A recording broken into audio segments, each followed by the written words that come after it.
নমস্কার, education ground বাংলায় আপনাদের সকলকে স্বাগত। আমি আপনাদের সাথে বিশ্বজিৎ পাল। আশা করছি সকলেই ভালো রয়েছে। তো গত 7 তারিখের পর থেকে, অর্থাৎ 7ই মে তারিখের পর থেকে ভারত এবং পাকিস্তানের মধ্যে যে উত্তেজনাময় পরিস্থিতির সৃষ্টি হয়েছিল তা এক ঝটকাতেই যেন গত 10ই মে তারিখের পর চুপ হয়ে গেছে, থেমে গেছে। তো সেটা বলা যেতে পারে যে ভারতের সাইড থেকেই থেমেছে। ভারতের সাইড থেকে সেই জিনিসটাকে কিন্তু মান্যতা দেওয়া হয়েছে, কিন্তু পাকিস্তান কিন্তু সেটাকে কোনোভাবেই যে মেনেছে সেটা কিন্তু দেখা যাচ্ছে না। এই যে উত্তেজনাময় পরিস্থিতি, আপনারা যারা সকলেই জানি যে 22শে এপ্রিল যে ভয়াবহ ঘটনাটা ঘটেছিল পেহেলগামের বাইসরান ভ্যালিতে, সেখানে নিরীহ 27 জন পর্যটককে কিন্তু গুলি করে সন্ত্রাসবাদীরা হত্যা করেছিল। আর সন্ত্রাসবাদীর চাষ কোথায় হয় আমরা সকলেই জানি, এটা একমাত্র পাকিস্তানেই হয়। এবং 7 তারিখে যে জবাবি হামলা করা হয়েছিল ভারতের তরফ থেকে, সেখানে 9টি সন্ত্রাসবাদীদের ডেরায় আক্রমণ করা হয়েছিল এবং সেখানে কিন্তু প্রায় বলা হচ্ছে যে শতাধিক টেরোরিস্ট তারা নিহত হয়েছে। এবং দেখা গিয়েছে যে তাদের ফিউনারেলে সেখানে টেরোরিস্টদেরকে জাতীয় পতাকায় মুড়ে সম্মানও দেওয়া হচ্ছে এবং সেখানে ইউএন ডেজিগনেটেড একজন সন্ত্রাসবাদীও রয়েছে এবং তার পেছনে কিন্তু পাকিস্তানের সেনাবাহিনী রয়েছে। তো সেখানে পুরোপুরি এখানে প্রমাণ দেওয়ার কোনো প্রশ্ন নেই, সেখানে ছবিতে স্পষ্টই উঠেছিল যে পাকিস্তানের সেনাবাহিনী সন্ত্রাসবাদের সাথে যুক্ত এবং পাকিস্তানের সরকার অ্যাক্টিভলি সন্ত্রাসবাদকে ফান্ডিং করে এবং সন্ত্রাসবাদের সাথে যুক্ত রয়েছে এবং সন্ত্রাসবাদ ছড়াতে সহায়তা করছে। এবং যথারীতি ভারত যখন সন্ত্রাসবাদের বিরুদ্ধে লড়াই করছিল এবং এই যে আক্রমণ চালিয়েছিল, তারপরে কিন্তু পাকিস্তানি সেনাবাহিনী অ্যাক্টিভলি ভারতের সেনাবাহিনী এবং সাধারণ মানুষের উপর আক্রমণ করেছিল এবং সেখানে যদিও ভারত তাদেরকে রিটালিয়েট করতে পেরেছে এবং তাদের যে ড্রোন এসেছিল, মিসাইল এসেছিল, প্রায় বেশিরভাগই নিউট্রালাইজ করতে সক্ষম হয়েছে আমাদের S-400 দ্বারা। তো গত 10 তারিখ হঠাৎই এই উত্তেজনাময় পরিস্থিতির পর গত 10 তারিখ হঠাৎই কিন্তু দেখা যায় যে সন্ধ্যা নাগাদ ট্রাম্প তার টুইটার হ্যান্ডেলে এটি টুইট করেন যে তার মধ্যস্থতায় ভারত এবং পাকিস্তান বুদ্ধিমত্তা দিয়েছেন এবং তারা এটাকে, এই যে উত্তেজনাময় পরিস্থিতি এবং যে যুদ্ধকালীন পরিস্থিতি, সেটার থেকে ডিএসকেলেট করছে, অর্থাৎ সিজ ফায়ার করতে রাজি হয়েছে। এবং তিনি নিজের মধ্যস্থতাকেই বড় করে দেখাচ্ছেন। তার ঠিক আধা ঘন্টা পরে ভারতের যে বিদেশ সচিব তিনিও এসেছেন এবং 2 লাইনে বলে গিয়েছেন যে পাকিস্তানের ডিজিএমও থেকে কল করা হয়েছিল আমাদের ভারতের ডিজিএমওকে এবং সেখানে কিন্তু তাদের বক্তব্য হয়েছে এবং তারা দুজনেই এই সিজ ফায়ারে সম্মত দিয়েছে। এই বলেই তিনি বেরিয়ে গেছিলেন। বিভিন্ন মহলে, বিভিন্ন সোশ্যাল মিডিয়াতে কিন্তু এটাই প্রশ্ন আসছে, কেন ভারত এই সিজ ফায়ারে রাজি হলো? এটাই তো মোক্ষম সময় ছিল যে পাক অকুপাইড কাশ্মীরকে আওতায় নিয়ে আসা এবং সেখানে বালুচিস্তানও কিন্তু তাদের আলাদা রাষ্ট্রের জন্য বরাবরই দাবি চালাচ্ছে এবং পাকিস্তান আর্মির বিরুদ্ধে ক্রমাগতই লড়াই চালাচ্ছে। এবং এই যে ভারত এবং পাকিস্তানের উত্তেজনাময় পরিস্থিতির সময়ও কিন্তু সেই বালুচিস্তান তার লড়াই চালিয়ে গিয়েছে প্রতিনিয়ত এবং বর্তমানেও তাদের লড়াই কিন্তু জারি রয়েছে এবং তারা চাইছিল যে ভারতের এই পরিস্থিতিতে, ভারতের এই যুদ্ধকালীন পরিস্থিতিতে তারাও তাদের দেশকে স্বাধীন করে নেবে, এটা একদম নিশ্চিত। এবং তারা বলেওছে যে তাদের নিজেদের যে বালুচিস্তান সেটাকে কিন্তু স্বাধীন রাষ্ট্র বলেও প্রায় ঘোষণা করে দিয়েছে, যদিও সেটা সমগ্র উচ্চ মহলে এবং বিশ্ব স্তরে যতদিন না কেন স্বীকৃতি দেয় ততদিন কিন্তু সে আলাদা দেশ হিসাবে স্বাধীনতা পাবে না। তো যাই হোক, সেটা অবশ্যই এগ্রিমেন্টের পদ্ধতিতেই হবে এবং উপযুক্ত সময়ে হবে এবং সকলে কিন্তু বলছে ভারতের এটা মোক্ষম সময় ছিল পাক অকুপাইড কাশ্মীরকে নিয়ে নেওয়া, কোনো একটা শর্তের মাধ্যমে এই সিজ ফায়ারে যাওয়া। সেখানে বিভিন্ন সূত্র থেকে বিভিন্ন খবর উঠে আসছে যে পাকিস্তান নাকি তার যে নিউক্লিয়ার তার প্র্যাকটিসও করছিল, এরকমই খবর নাকি তারা আমেরিকার বিদেশ মন্ত্রীর কাছে গেছে, বিদেশ সেক্রেটারির কাছেও খবর গিয়েছিল এবং তিনি নাকি ফোন করে আমাদের 2 দেশের সাথে কথা বলে এসেছেন। তো সেখানে যে ইউএসএ তারা কখনোই ক্রেডিট নিতে কম নেয়নি, ক্রেডিট পুরোপুরি নিয়েছে। সেখানে কিন্তু ভারত কখনোই বলেনি যে ইউএস মধ্যস্থতা করেছে এবং পাকিস্তান কিন্তু আবার অস্বীকার করেছে যে তারা কোনো সিজ ফায়ারের জন্য ইন্ডিয়াকে ফোন করেনি, কিন্তু তারা কিন্তু আমেরিকাকে ফোন করেছে সিজ ফায়ারের জন্য এবং রিকোয়েস্টও করেছে। এবং আবার কখন বলা হচ্ছে যে আমেরিকায় ফোন করেছে যে তারা নাকি নিউক্লিয়ার উইপেনের পরীক্ষা নিরীক্ষা করছে। তো সেখানে ট্রাম্পের এক টুইটার হ্যান্ডেলের এক্স হ্যান্ডেলের পোস্টে দেখা গেছে তিনি বলেছেন যে নাকি 1.5 মিলিয়নের উপরে লোকের ক্ষয়ক্ষতি হওয়ার সম্ভাবনা ছিল। আবারও কথা উঠে আসছিল যে ভারত সেখানকার যে কিরানা হিলসে বা সেখানকার যে রাওয়ালপিন্ডি নূর খান বিমান ঘাঁটি সেখানে তো হামলা চালিয়েছিল, কেননা গত 10 তারিখের পূর্বে যে সিজফায়ার হয়েছিল, কেননা 10 তারিখের পূর্বে তারা যে ড্রোন হামলা করেছিল, সাধারণ মানুষের উপর অ্যাটাক করেছিল, তার রিটালিয়েট স্বরূপ ভারত জবাবি হামলা করেছিল। তার প্রায় 11খানা এয়ারবেসে আক্রমণ করেছিল, তার মধ্যে নূর খান বিমান ঘাঁটিটি একটা গুরুত্বপূর্ণ বিমান ঘাঁটি বলা হয়, এবং সেখান থেকেই নাকি এই পারমাণবিক নিউক্লিয়ারের আর কি কমান্ড দেওয়া হয়, নিউক্লিয়ার অস্ত্রের যে কমান্ড দেওয়া হয় সেটার কমান্ড সেখান থেকেই দেওয়া হয় মূলত। তো সেইটাকে ধ্বংস করে দিয়েছে, এছাড়াও একাধিক এয়ারবেসকে ধ্বংস করে দেওয়া হয়েছিল। এবং বলা হয় যে কিরানা হিলস যেখানে রয়েছে, কিরানা হিলসের ভেতরেও নাকি নিউক্লিয়ার যে বোমা রয়েছে তার সাধারণত ভূগর্ভস্থ একটা সেফ জায়গাতেই রাখা হয়। তো সেখানেও নাকি পার্শ্ববর্তী এলাকায় কোথাও মিসাইল পড়েছিল এবং সেখান থেকে নাকি কোথাও রেডিয়েন্ট ছড়াতে শুরু করেছিল। তো বিভিন্ন মহল থেকে বিভিন্ন কথা আসছে, সেটার কোনো অফিসিয়াল পুষ্টিও হয়নি। এবং ভারতের যে এয়ার মার্শাল রয়েছে AK ভারতী, তাকে জিজ্ঞেস করা হলো সাংবাদিকদের তরফ থেকে, তিনিও কিন্তু ব্যঙ্গাত্মক সুরে বলেছেন যে কিনারা হিলসে পারমাণবিক স্থাপনা থাকার বিষয়ে তার কোনো কিন্তু অভিজ্ঞতা নেই, তার জানাও ছিল না, এটা হেসে বলেছেন, অর্থাৎ ব্যঙ্গাত্মক সুরে বলেছেন। তো তারা হয়তো কোথাও জানতো বা অজান্তেই হয়তো চলে গিয়েছে, যাই হোক। তো বর্তমান সরকারের উপরেও একটা কোণঠাসা পরিস্থিতি এসেছিল, যে সরকারকেও দোষারোপ করা শুরু হয়ে গিয়েছিল যে পাক অকুপাইড কাশ্মীরে কেন এই মুহূর্তেই নিয়ে নেওয়া হলো না। তো দেখা গেছে যে আজ 12 তারিখ আর কি, যখন আমি ভিডিওটি রেকর্ড করছি তখন সেদিনই কিন্তু আবারও ডিজিএমও অর্থাৎ পাকিস্তানি ডিজিএমও এবং ভারতের ডিজিএমওর সাথে কথোপকথন মিটিংয়ের আলোচনা হওয়ার কথা ছিল সন্ধ্যা 5:30 নাগাদ। তো সেটাতে কি উঠেছে যে সেই সিজফায়ার নিয়ে উঠে এসেছে এবং সিজফায়ারে সম্মত হয়েছে যত সম্ভব, এটাই হয়েছে। কিন্তু রাত 8টা নাগাদ কিন্তু প্রধানমন্ত্রী নরেন্দ্র মোদীর তরফ থেকে জাতির উদ্দেশ্যেও ভাষণ দেওয়া হয়েছে। তো সেখানে প্রধানমন্ত্রী কিন্তু বিশেষ কিছু বিষয়ে আলোচনা করেছে এবং কিছু সতর্কবার্তাও দিয়েছে বিশ্ব মহলে এবং পাকিস্তানের উদ্দেশ্যে। তো মূলত কি বিষয়গুলোকে তিনি মূল উল্লেখ করেছেন, কি সতর্কবার্তা দিয়েছেন, সেটাই কিন্তু আজকের এই ভিডিওতে পরবর্তী অধ্যায়ে থাকছে। তো চলুন কি বলেছে আমাদের প্রধানমন্ত্রী নরেন্দ্র মোদী, সেটাই আমি আমার ভিডিওতে মাধ্যমে বলবো। তো চলুন শুরু করা যাক। তো ভিডিওতে শেষ পর্যন্ত থাকবে। তো এই সিজফায়ারের এই বৈঠক হওয়ার পরেই কিন্তু প্রধানমন্ত্রী নরেন্দ্র মোদীর তরফ থেকে এই অপারেশন সিন্ধু সম্পর্কিত একটি জাতির উদ্দেশ্যে ভাষণ দিয়েছেন। আর এই ভাষণে তিনি সন্ত্রাসবাদ এবং ভারতের প্রতিরক্ষা নীতি নিয়ে কথা বলেছেন।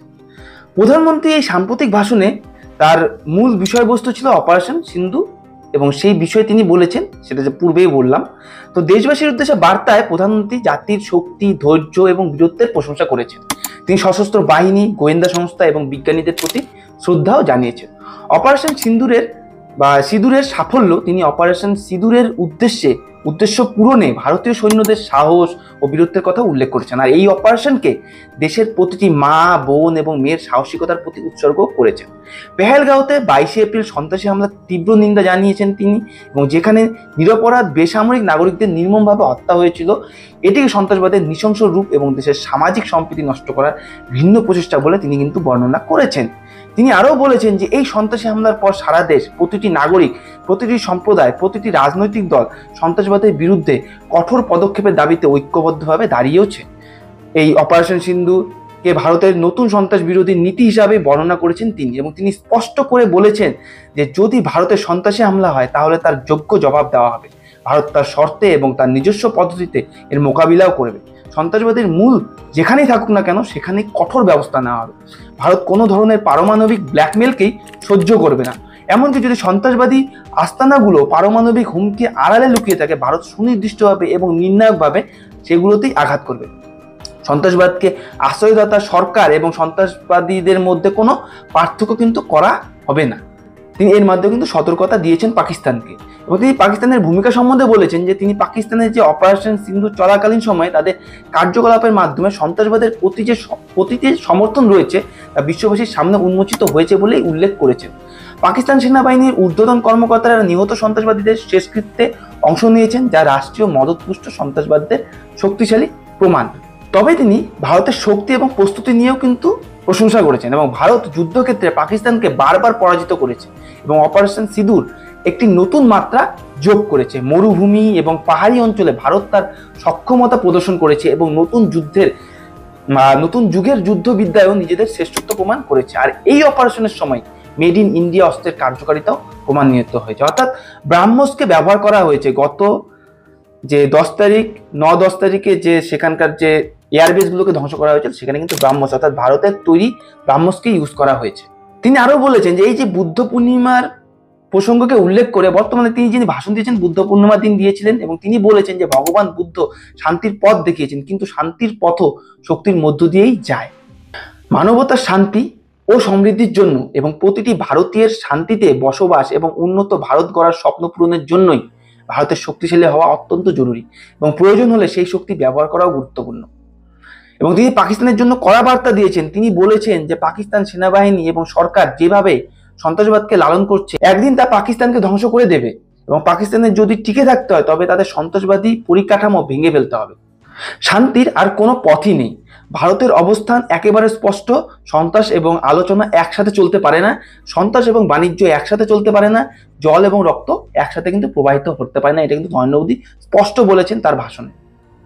भारत का मत एकदम स्पष्ट है।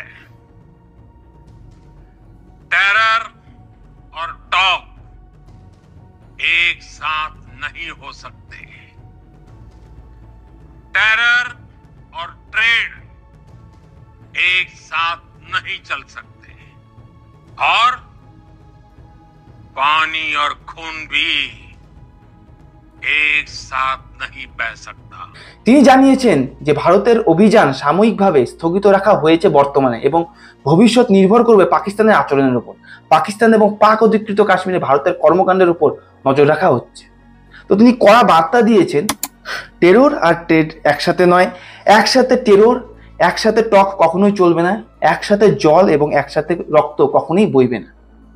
তো আমরা দেখেইছি যে প্রথমেই যখন 22শে এপ্রিল ঘটনা ঘটেছিল, তারপরে কিন্তু সরকারের প্রথম পদক্ষেপ ছিল সিন্ধু জল বন্টন চুক্তিকে রদ করা, অর্থাৎ সিন্ধুর জলকে যেখানে পাকিস্তানকে 80% ব্যবহার করতে দেওয়া হতো, সেখানে কিন্তু সেটাকে বন্ধ করে দেওয়ার পরিকল্পনা নেওয়া হয়েছে এবং সেই জলকে ভারতের বাসীকেই ব্যবহারের উপযুক্ত করে তোলারও পরিকল্পনা করা হয়েছিল।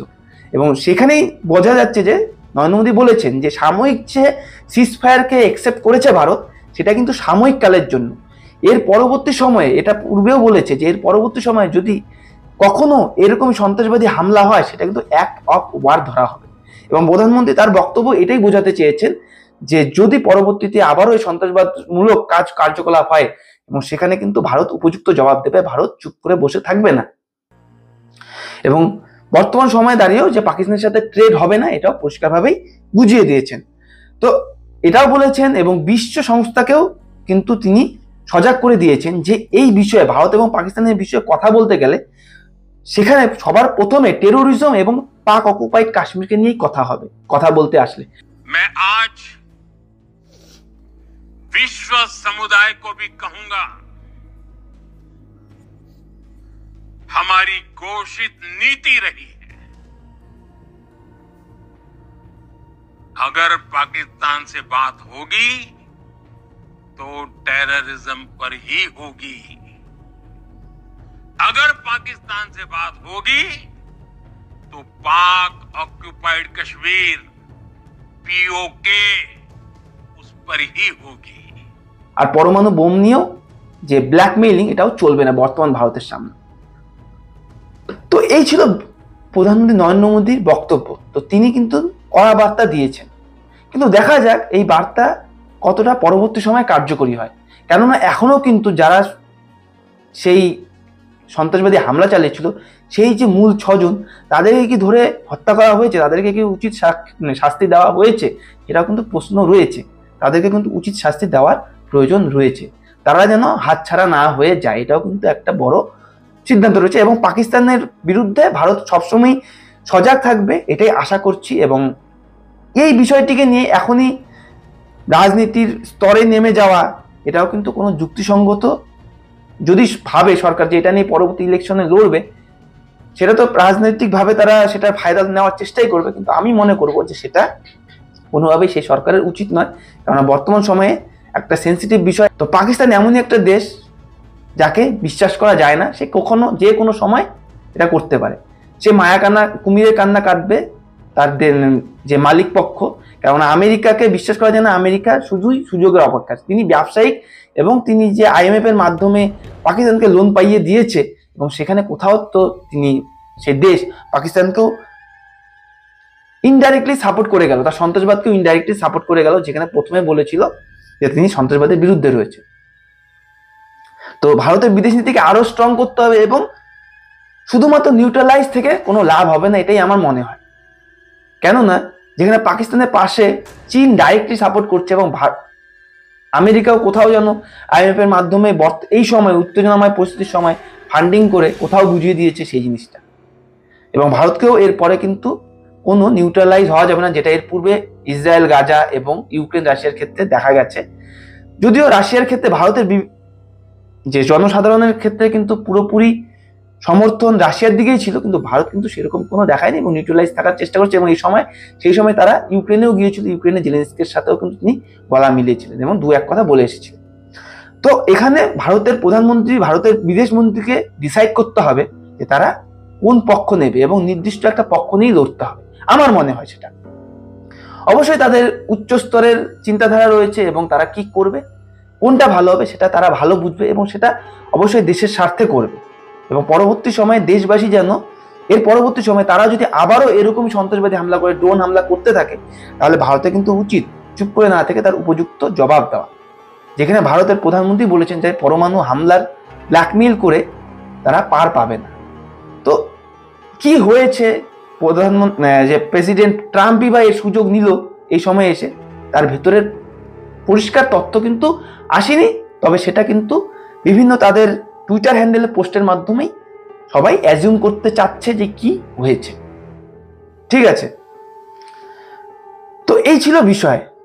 তো পরবর্তী সময় কি হবে দেখার বিষয় রয়েছে, এবং সরকারের কি পদক্ষেপ রয়েছে পাকিস্তানের বিরুদ্ধে। এবং সিজফায়ারের পরে যদি একাধিকবার দেখা যাচ্ছে পাকিস্তান উল্লঙ্ঘন করছে, এবং সেই উল্লঙ্ঘনের রিটালিয়েট কি ভারত সরকার করবে, ভারতের ফোর্স করবে, নাকি আবারও চুপ করেই বসে থাকবে। তো এই ছিল বিষয়। তো কড়া বার্তা প্রধানমন্ত্রী নরেন্দ্র মোদীর ছিল, এটাই জানানোর ছিল।